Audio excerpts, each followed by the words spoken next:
Hello, my name is Melanie Davies. I'm a licensed independent financial advisor. You can find more out about me on the Financial Advisors Register, which is linked in the description box below. It's important to know that all of my content is general in nature and is considered general advice only. That means it's not specifically tailored to your personal financial situation. So if there's anything that you want to investigate further, always seek out the opinion from a qualified financial advisor to make sure that it's appropriate for you and for your financial situation. Also, my financial services guide is available to download from the description box below. Today, I'll talk to you about a crucial aspect of financial planning, and that's superannuation. Whether you're just starting in your career or you're approaching retirement, understanding your superannuation is essential. It's a method of saving for your retirement, and it's compulsory for most Australian employees. When you work and you earn a salary, your employer contributes a portion of your income into your super fund. And this fund is invested on your behalf, and over time it grows to help to provide you with an income in your retirement years. The primary goal of superannuation is to ensure that you have enough savings to maintain your lifestyle once you stop working. And considering that Australians are living longer, it's essential to have a system in place that supports an ageing population without solely relying upon government pensions. And superannuation helps to bridge that gap. Your super is a tax-effective way to save for retirement. Contributions made by your employer, and sometimes even the ones that you make voluntarily, are taxed at a lower rate compared to other forms of income. And one day your super will turn into your retirement income. There are a few different types of super funds, and understanding which one you have is the first step. You may have a self-managed super fund, an SMSF. This is a private superannuation fund in Australia that individuals manage themselves.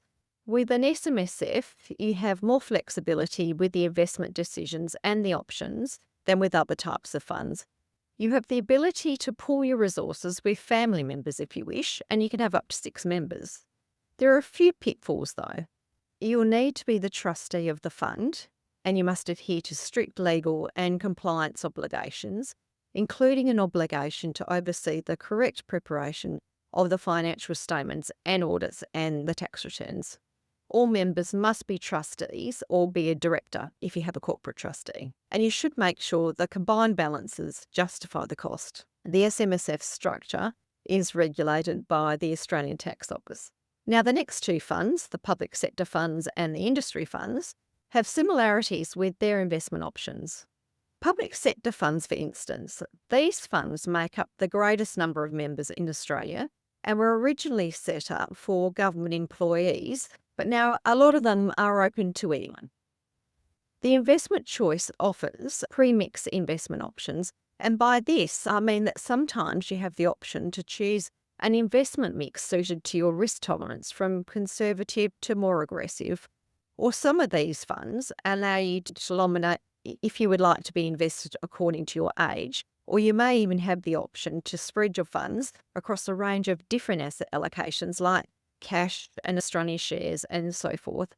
Some of the public sector funds are, for example, GESB and Aware Super. Alternatively, you might have an industry fund, for example, Host Plus, CBUS, Rest, UniSuper. These were originally designed for workers in specific industries like construction and healthcare, but most of these now are open to anyone. The investment option in these types of funds can be tailored according to your degree of investment risk. So that's an easy one if you know your risk tolerance. It can be a matter of ticking a box to nominate that you'd like to be invested according to your age. That's another option. And in this case, it's a band that you'd fall into. So for example, in your 20s, you'd have a more aggressive asset allocation than someone in their 50s or 60s. Additionally, you may have the option of selecting what percentage of your fund you may want in which asset class.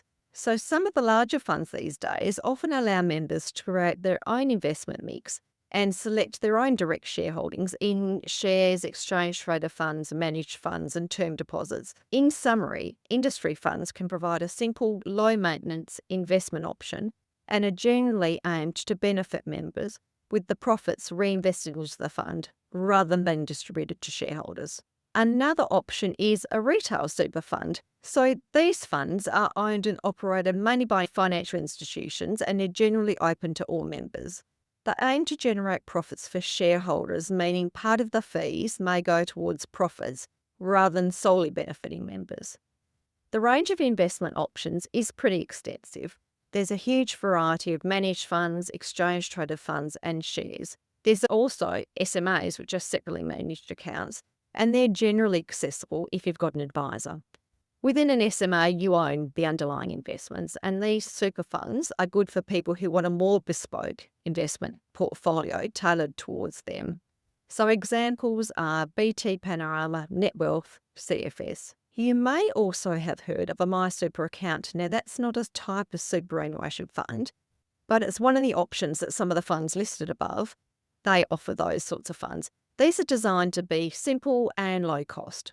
MySuper accounts generally have an investment option aimed at your risk tolerance, and some of them have life cycle strategies.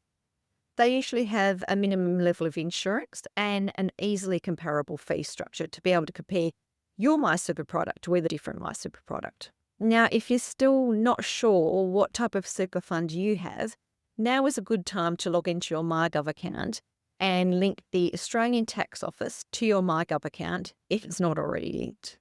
If it's not linked, you'll need your tax file number and your banking details. And if it is linked, great news, you can just click on the ATO service that's linked to your MyGov, and then on the ATO dashboard, find the section labelled Super. This is where you'll see a summary of your super accounts, including your current super fund that's linked to your tax file number, and any lost or unclaimed super held by the ATO. If you have any lost super, you can claim this and transfer it to your active account directly through MyGov. I always encourage my clients to engage with their superannuation actively. It's all about making informed decisions today for a comfortable and secure tomorrow. Next time, let's get together and look further into superannuation and how you can help your balance grow. Remember, your super fund is just one part of financial planning, but it plays a vital role in your financial security. If you're finding this content helpful, don't forget to like, subscribe, and hit the notification bell so you can keep building your financial knowledge with every new video.